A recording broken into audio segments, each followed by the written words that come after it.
ખાતર માટે લાગેલી લાંબી લાંબી કતારોના દ્રશ્યો છોટાઉદેપુર જિલ્લાના છે, જ્યાં ખાતર પૂરતું હોવાના સરકારના દાવાઓ વચ્ચે યુરિયા ખાતર મેળવવા ખેડૂતો લાંબી લાંબી કતારોમાં ઊભા રહેવા મજબૂર બન્યા છે।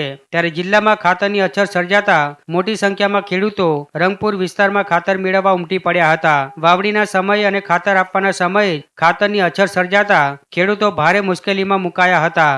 આમ વાવણીના સમયે ખેડૂતો પોતાનું ખેતીકામ છોડી યુરિયા ખાતર માટે સહકારી મંડળી આગળ ધામા નાખી રહ્યા છે।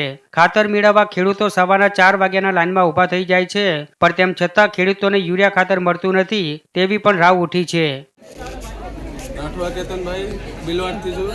ખેડૂત માટે એટલી સહાય છે, ખાતર માટે અમે રોજના રોકડીએ છીએ, લાયન જોજો બધે, અને ખાતર મળતું નહીં। બે થેલી એક થેલી આપે છે અને આધાર કાર્ડ અંગૂઠા પડી જાય તે છતાં ખાતર મળતું નહીં અમને।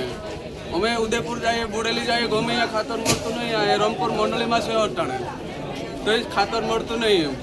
અમે રોજના 3 વાગે અહીંયા ધક્કા ખાઈએ છીએ તો એ ખાતર મળતું નથી, કરીએ છીએ। અમને ખેડૂત માટે એટલી સહાય તો મળવું જોઈએ કે નહીં।